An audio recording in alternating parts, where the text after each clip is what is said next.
देखिए बच्चों, ये असर्शन एंड रीजन का एक क्वेश्चन है हमारे पास। ठीक है। इसमें कह रहे हैं कि असर्शन में हमसे क्या कह रहे हैं कि work done in moving a charge around a close path in the electric field is always zero. और रीजन इसका दिया है इलेक्ट्रोस्टैटिक फोर्स इज कंजर्वेटिव। तो बच्चों आपको मैं बता दूं यहाँ पे कि जो कोई भी चार्ज है, ठीक है, अगर उसको किसी मैग्नेटिक सॉरी इलेक्ट्रिक फील्ड में हम उसको मोशन करवाते हैं और मोशन करवा के हम उसी जगह वापस ले आते हैं, किसी भी तरह की इलेक्ट्रिक फील्ड में चार्ज को ऐसा मोशन कराएं, चाहे वो यूनिफॉर्म इलेक्ट्रिक फील्ड में चाहे नॉन यूनिफॉर्म। जैसे ये जो डायग्राम बना है ये यूनिफॉर्म इलेक्ट्रिक फील्ड का है। ठीक है। और नॉन यूनिफॉर्म कौन सी होती है? जिसमें इलेक्ट्रिक फील्ड लाइन पैरेलल नहीं बनती, कुछ इस तरह से, ये नॉन यूनिफॉर्म है। ठीक है।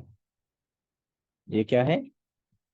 ये है नॉन यूनिफॉर्म इलेक्ट्रिक फील्ड। ठीक है। तो उन्होंने बोला कि किसी भी इलेक्ट्रिक फील्ड में अगर हम एक चार्ज को क्लोज पथ से लाते हैं, ऐसे ले गए और वापस ले यहीं पे, तो कह रहे हैं नेटवर्क जीरो होता है। ये वो असर्शन बोल रहे हैं। तो बात बिल्कुल सही है कि work done in closed path, closed path में वर्क डन हमेशा क्या होता है? जीरो होता है। क्यों? क्योंकि इलेक्ट्रोस्टैटिक फोर्स क्या है? कंजर्वेटिव है। तो इसका रीजन भी बिल्कुल सही है। क्योंकि इलेक्ट्रिक फोर्स क्या होता है? इलेक्ट्रोस्टैटिक फोर्स इज कंजर्वेटिव, है ना। अब सोचोगे कंजर्वेटिव फोर्स कौन से होते हैं? ठीक। तो ऐसे फोर्स जिनकी वजह से किया गया वर्क रास्ते की लंबाई पे डिपेंड नहीं करता। तो कंजर्वेटिव फोर्स वो फोर्स होते हैं जिनकी वजह से किया गया वर्क जो होता है वो रास्ते की लंबाई पे डिपेंड नहीं करता, पाथ डिपेंडेंट नहीं होता। वर्क नॉट डिपेंड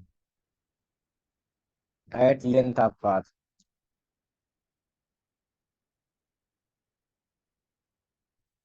ठीक है।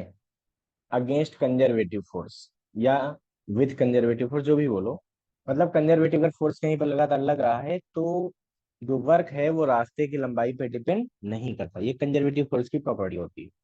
वो केवल इनिशियल और फाइनल पोजीशन डिपेंड कर रहा है। और देखो, जब क्लोज पाथ होगा तो इनिशियल पोजीशन यहाँ, चार चलते चलते चलते चलते चलते चलते चलते चलते आखिरी में वहीं आ गया, मतलब फाइनल पोजीशन भी यहाँ हो गई। इनिशियल फाइनल पोजीशन मैच कर गए, मतलब डिस्प्लेसमेंट क्या हो गया? जीरो। तो वर्क भी क्या हो जाएगा? जीरो। इसीलिए याद रखना कि क्लोज्ड पाथ में वर्क हमेशा जीरो होता है। मतलब यहाँ पे असर्शन भी सही है, रीजन भी सही है। और रियलिटी ये है कि रीजन जो है वो असर्शन को पूरी तरह से एक्सप्लेन भी कर रहा है। यानी कि इसमें कौन सा ऑप्शन सही होगा? ए ऑप्शन सही होगा कि both assertion and reason are correct and reason is the correct explanation of assertion. Option A will be correct. इसको फटाफट नोट कर लीजिए बच्चों।